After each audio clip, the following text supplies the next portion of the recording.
Hello అండి, welcome back to ఊహల పల్లకి. ఇవాళ మనం వినబోయే స్టోరీ హృదయం ఎక్కడున్నది పార్ట్ 19. కథలోకి వెళ్తే, కంటికి కనిపించని గాలిలో తేమ శాతం ఎంతుందో కొలిచి మరీ చెప్పగలం. కానీ నిలువెత్తు మనిషిలో ఎవరి మీద ప్రేమ శాతం ఎంతుందో ఎలా చెప్పగలం?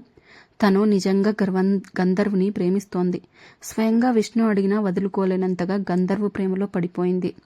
అక్కడ శృతి చేసి ఉన్న వయలిన్ తీగల్ని వేళ్లతో ఇలా తాకింది. ఓ సుమధుర రాగం జుమ్మంటూ అలా కంపిస్తూనే ఉంది. The music is not in the notes but the silence in between. తరచుగా గంధర్వు చెప్పే వాక్యం తనకు గుర్తొచ్చింది. తయారై ఎప్పటిలానే మ్యూజిక్ అకాడమీకి వెళ్ళింది. గంధర్వ్ ఆమెని చూడగానే, రా రా, అసలు నువ్వు నా అదృష్ట దేవతవి. నువ్వు వచ్చిన తర్వాత నాకు అన్ని రకాలుగా కలిసి వచ్చింది. యూనో, మనం మ్యూజిక్ కంపోజ్ చేసిన సినిమా సూపర్ హిట్ అయింది. లవ్ యూ నా సంగీత లహరి, ఆరాధనాపూర్వకంగా చెప్పాడు. ఇంత ఆరాధనని ఎలా కాదనుకోవటం?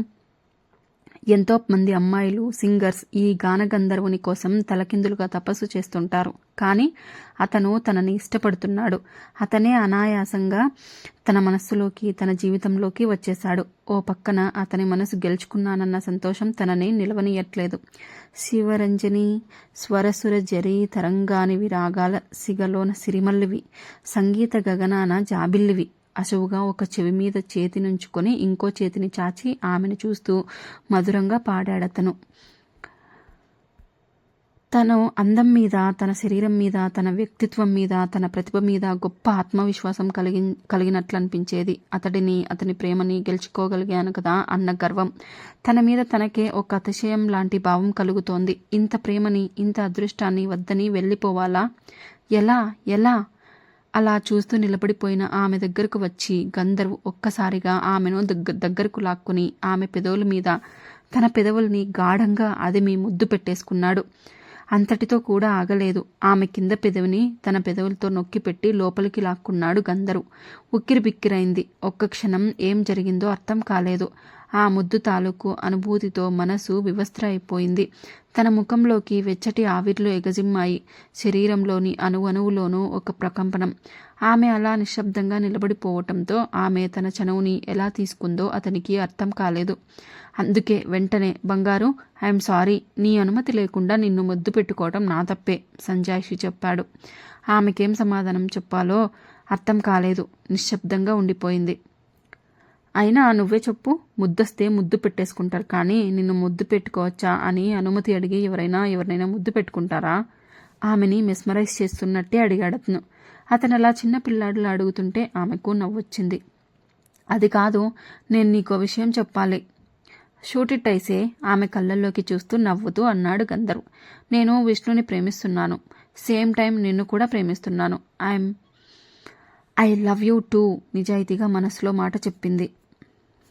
థ్యాంక్ యూ వెరీ మచ్, ఆనందంగా చెప్పాడు Gandharv. No problem, is it okay with you? ఆశ్చర్యపోతూ అడిగింది Yashasvi. Absolutely no problem.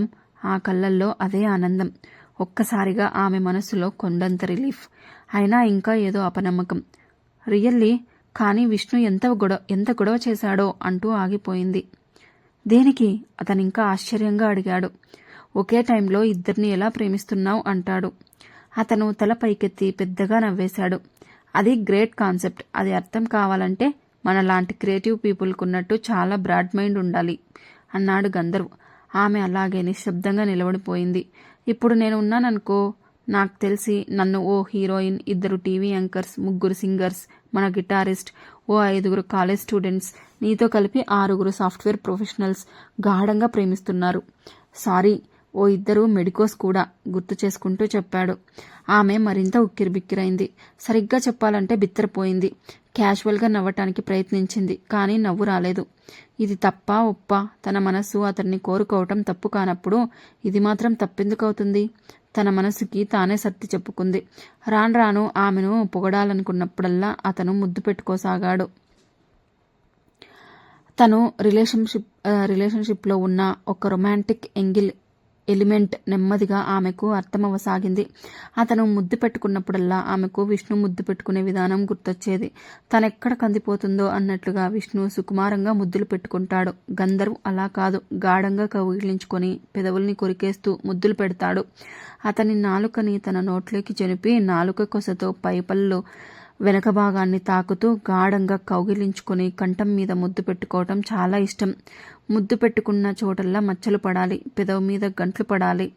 Love stamps, ప్రేమ ముద్రలు అంటాడు. తర్వాత బయటకు వెళ్ళడం, అందరి ముందు తిరగడం చాలా ఇబ్బందిగా ఉండేది. ఆ తారతమ్యం గుర్తొచ్చినా ఇబ్బందిగా ఉంటుంది. గంధర్వ చేత ప్రేమించబడటం అంటే తనని అతను కోరుకుంటున్నాడు అంటే తాను పర్ఫెక్ట్ అన్న నమ్మకం కలగసాగింది. అతని మీద ఇష్టం రోజురోజుకి పెరిగిపోతోంది. అంతర్లీనంగా ఉన్న ఒక ఇష్టం జీవితాన్ని సరికొత్త కాంతితో వెలిగించే అతని ప్రేమ. అపురూపమైన ఆ ప్రేమ ఎలా కాదనుకోవటం? మన శరీరమే అతనికి ఒక పాటలా కంపించింది. ఆ పాటకి స్వరకల్పన చేయాలన్న ఉద్వేగం. ఆమె పరువం పాడుతున్న జావలిలోని గమకాల్ని ఆస్వాదిస్తూ, ఆమె ఉచ్ఛ్వాస నిశ్వాసంలోని తిల్లానాన్ని వీక్షిస్తూ తనని తాను మర్చిపోతూ చాలా వరకు ఆమె అకాడమీలోనే ఉండిపోతోంది.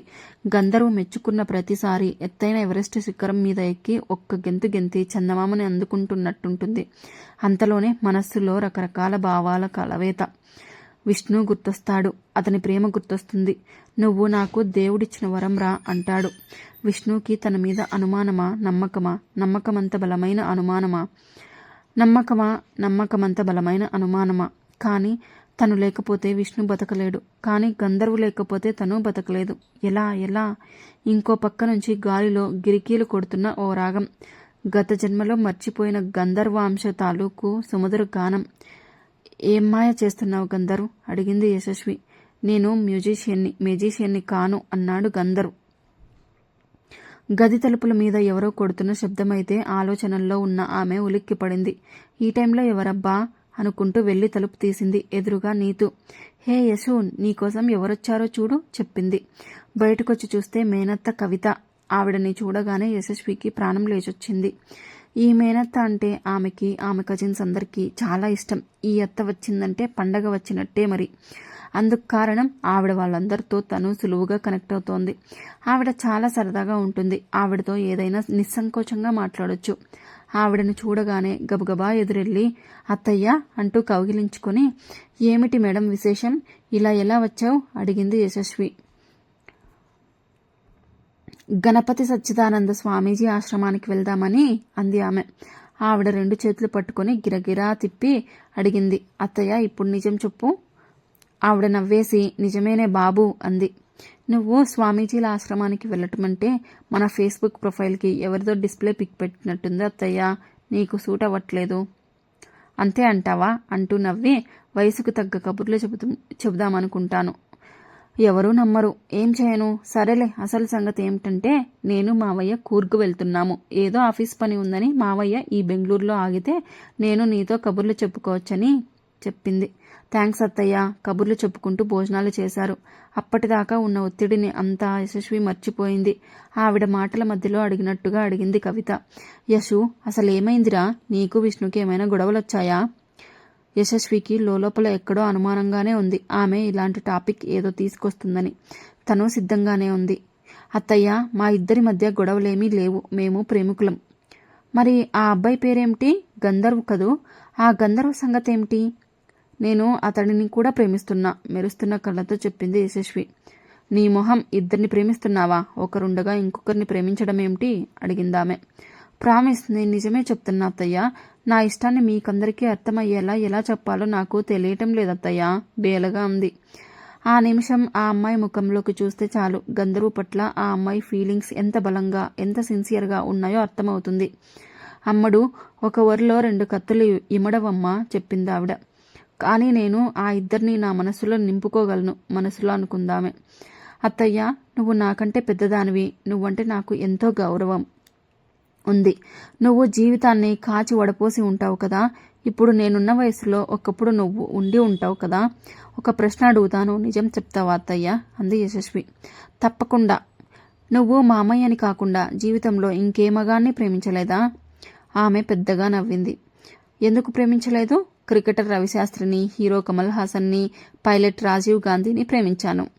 అత్తయ్య, నువ్వు ఇలా స్మార్ట్గా దాటేయద్దు. నేను సీరియస్గా అడుగుతున్నాను. నిజం చెప్పు. నువ్వు అలా చెప్పగలిగితేనే నేను నీతో మాట్లాడగలను. సీరియస్గా చెప్పింది. అప్పటిదాకా మనసారా నవ్వటం వల్ల కాబోలు ఆవిడ కళ్ళల్లో నీళ్లు ఊరాయి. వాటిని తుడుచుకుంటూ చెప్పింది. ఎందుకు ప్రేమించలేదు? ఒక వ్యక్తిని గాఢంగా ప్రేమించాను. కానీ నా కట్టుబాట్లేమిటో నాకు తెలుసు. ఆ రెండవ ప్రేమ కోసం నా సంసారాన్ని, నా భర్తని, నా పిల్లల్ని, సమాజంలో నా స్థానాన్ని ఫలంగా పెట్టుకోలేకపోయాను. అందుకే నా మనసును చంపుకున్నాను అంది కవిత. దేర్ యు ఆర్ అత్తయ్య. నువ్వంటే ఓకే. మరి అప్పట్లో నీ స్నేహితురాళ్లలో ఇంకెవ్వరికీ ఇలాంటి పరిస్థితి ఎదురవ్వలేదా? అడిగింది. లేదు అని చెప్పలేను అందామె. మరి వాళ్ళేం చేశారత్తయ్య అంటూ సూటిగా ప్రశ్నించింది యశస్వి. పెళ్ళైన తర్వాత ఒక వ్యక్తికి కమిట్ అయిన తర్వాత ఇంకొక వ్యక్తి మీద ప్రేమ ఏర్పడితే వాళ్ళేం చేశారత్తయ్య ఇంకా వివరంగా అడిగింది. కవిత కళ్ళ ముందు ఎన్నెన్నో దృశ్యాలు కదలాడాయి. రహస్యంగా, దొంగచాటుగా, భయంగా బయట ఎక్కడో తన రహస్య ప్రేమికునితో ఎవరికీ తెలియకుండా కొద్దిసేపు గడిపి మళ్ళీ ఏం మెరగనట్టు ఇంటికొచ్చి భర్త ముందు నటిస్తూ సామాజిక భద్రతని ఇచ్చే కాపురాన్ని కొనసాగించిన స్నేహితురాళ్ళు ఎంతోమంది ఆమె కళ్ళ ముందు మెదిలారు. వాళ్ళు ఒక మొండి ధైర్యమైతే చేశారు. కానీ ఆ రెండు రకాల జీవితాల్లో వాళ్ళెంత ఘర్షణ, బాధ, దుఃఖం అనుభవించారో ఆ పైవాడికే తెలియాలి. నిజం చెప్పత్తయ్యా, ఇలాంటి పరిస్థితి ప్రపంచంలో నీకు తెలిసిన వాళ్ళలో ఇప్పటి వరకు ఎవ్వరూ ఎదుర్కోలేదా? ప్రశ్నించింది యశస్వి. ఎవరూ ఎదుర్కోలేదని ఎలా అబద్ధం చెబుతుంది? అలాగని నిజమని చెప్పలేని పరిస్థితి. ఇప్పుడేం చెప్పాలి? కవితకు అర్థం కాలేదు. అక్కడ తన రాకకై ఆతృతగా ఎదురుచూస్తున్న తల్లికి, వదినకి తను వెళ్ళి ఏం చెప్పాలి?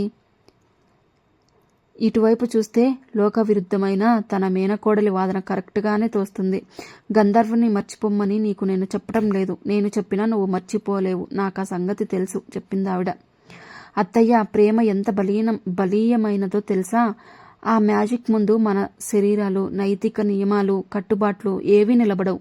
ఆ ప్రేమ ముందు మనమలా మోకరిల్లిపోతాం అంతే చెప్పింది. అసలు నీకు గంధర్వు పట్ల ఉన్నది ప్రేమో ఆకర్షణను నువ్వు అర్థం చేసుకోవాలి చెప్పిందావిడ.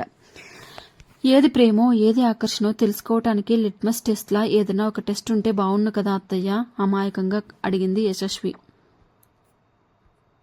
ఆవిడకి జాలేసింది. యశస్వి చేతిని తన చేతుల్లోకి తీసుకుని కవిత అంది. నువ్వు 2 పడవల మీద కాళ్ళు పెట్టి ప్రయాణం చేస్తున్నావు. అది నీకే ఒత్తిడిని, అసౌకర్యాన్ని కలగజేస్తుంది. అలా ఏం లేదత్తయ్య, నేను ఆనందంగానే ఉన్నాను వెంటనే చెప్పింది. ఇక్కడ నీకు అర్థం కాని విషయం ఒకటుంది.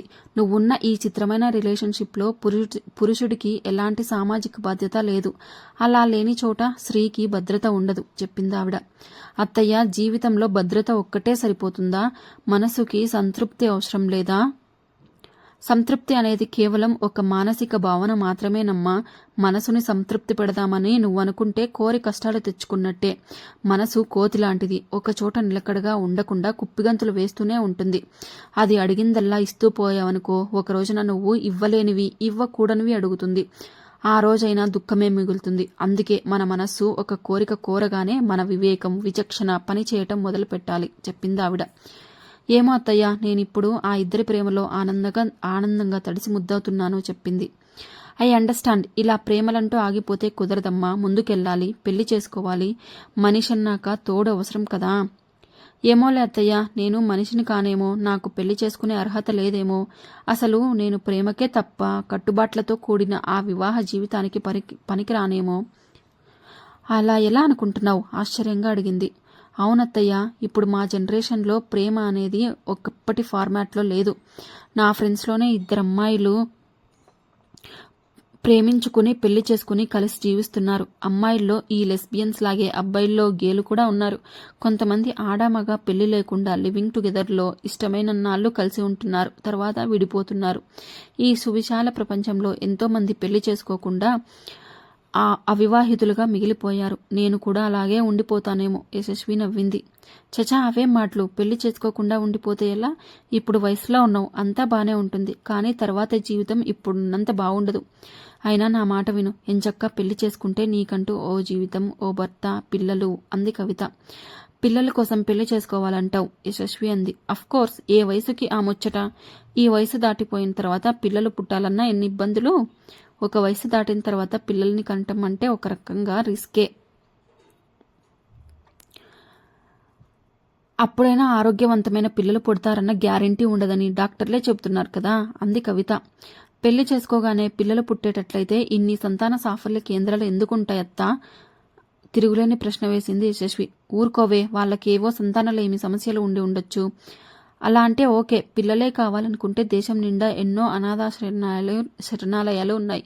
ఇంకా ఆ మాటకొస్తే ఈ తరంలో చాలామంది అమ్మాయిలు పిల్లల్ని కనొద్దు అనుకుంటున్నారు. నీ లెక్క ప్రకారం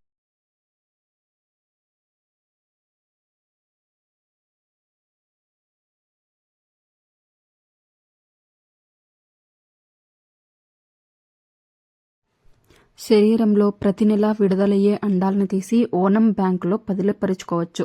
చాలామంది బిజీ హీరోయిన్లు, టాప్ మోడల్స్ అలానే ప్రిజర్వ్ చేసుకుంటారంట. వాళ్ళు ఆ ఫీల్డ్ నుంచి రిటైర్ అయిన తర్వాత పెళ్లి చేసుకున్న వ్యక్తి వీర్య కణాలు తీసి ఈ అండాలని టెస్ట్ ట్యూబ్లో డాక్టర్లు ఫలదీకరణ చెందిస్తారు. తర్వాత ఆ పిండాన్ని వారి గర్భసంచిలో డాక్టర్లు ప్రవేశపెడతారు. అప్పుడు వీళ్ళు ఆ పిండాన్ని 9 నెలలు మోసి ఒక శిశువుకి జన్మనిస్తారు చెప్పిందామె. అది కుదరకపోతే సరోగేట్ మదర్స్ కోసం, ఆ తర్వాత వెట్ మదర్స్ కోసం పరిగెత్తుతారు. అవన్నీ మీకెందుకే? ఎటుపోతున్నారే మీరంతా? అది వాళ్ళ దౌర్భాగ్యం. డబ్బు కోసం నానా గడ్డి కరవటం అలవాటైన వాళ్ళు వాళ్ళ తిప్పలేబో వాళ్ళు పడతారు. మీరు వాళ్ళని చూసి హెయిర్ స్టైల్ మార్చుకోండి, కావాలంటే డ్రెస్సింగ్ స్టైల్ మార్చుకోండి, అంతేగాని లైఫ్ స్టైల్ మార్చుకొని భ్రష్టు పట్టిపోకండి ప్లీజ్, తీవ్రంగా కోపంగా చెప్పింది. అత్తయ్య, సెంటి అయిపోకు. నాకు తెలుసు, పిల్లల్ని కనటమంటే గాఢంగా ప్రేమించే మగాడితో శరీరాన్ని పంచుకొని తల్లినై ఆడదానిగా నేను మాత్రమే ఇవ్వగల కానుకగా తన ప్రతిబింబాన్ని తనకివ్వటమే అంది యశస్వి. హమ్మయ్యా, ఇప్పుడొచ్చావు దారికి, నా బంగారు కోడల మెటికలు వేచింది. అవునత్తయ్య, నేనిప్పుడు విష్ణువుకి ఒక కూతుర్ని, గంధర్వుకి ఒక కొడుకుని కని నా ప్రేమ కానుకలుగా ఇవ్వాలనుకుంటున్నాను అంటూ నవ్వింది. ఆవిడ తల బాదుకుంది. ఒక్క సంగతి గుర్తుంచుకోయసు, జీవితం నువ్వు అనుకున్నంత అడ్వెంచరస్గా ఉండదు. నువ్వే పని చేసినా సమాజపు ఆమోదం ఉండాలి. లేదంటే సమాజం నిన్ను గౌరవించదు. నీకు రకరకాల లేబుల్స్ అతికిస్తుంది, కోడై కూస్తుంది, కుక్కై మొరుగుతుంది. నాకు ఎవరి జడ్జిమెంట్లో అవసరం లేదత్తయ్యా, మనసులోనే అనుకుంది యశస్వి. నీవు నేనైతే నిన్ను నాలోనే కందు, నేను నీవుగా ఉంటే నీలోనే ఉందు. యశు, నీ నన్ను నీకే ఇవ్వనా? విష్ణు ఆ ఫోటో వంకే చూస్తున్నాడు. ఆ ఫోటోలో యశస్వి కళ్ళు నవ్వుతూ మెరుస్తూ కవ్విస్తున్నాయి. ఆ ఎర్రని పెదవుల్లో కెంపులు, ఎర్రని కాంతులు ఈనుతున్నాయి. అదేం చిత్రమో, ఆ పెదవులు ఎప్పుడూ నవ్వుతూనే ఉండేవి. ఆమె నవ్వు అతని చెవులకి గుసగుసగా ఇంకా వినిపిస్తూనే ఉంది. ఫోటోలోనో ఆమె నుదుటి మీద పెదవుల్ని ఆనించకుండా ముద్దు పెట్టాడు. ఆమె ఉప్పొంగుతున్న సముద్రంలా ఉత్సాహంగా ఉండేది. సముద్రాన్ని ఓ కూజాలో బంధించలేం కదా, అలానే ఆమె ఉత్సాహాన్ని కూడా అనుకుంటూ ఉండేవాడు. ఆ ఫోటోలో యశస్వి పెట్టుకున్న మల్లెల సువాసన ఇంకా తన గుండెలో తాజాగానే ఉంది. తన ప్రాబ్లం తెలిసినట్టుంది. సడన్గా ఒకరోజు రేష్మ కాల్ చేసింది. అసలు ఆ యశు తన గురించి తానేమనుకుంటోంది? తాను స్వర్గాన్నుంచి దిగివచ్చాననుకుంటుందా? తనేమన్నా ప్రపంచానికి ఒక అద్భుతమైన కానుక అనుకుంటోందా? కోపంగా అడిగింది. అంతే అండి ఇవాళ ఎపిసోడ్. నెక్స్ట్ ఎపిసోడ్లో మళ్ళీ కలుద్దాం. Bye bye.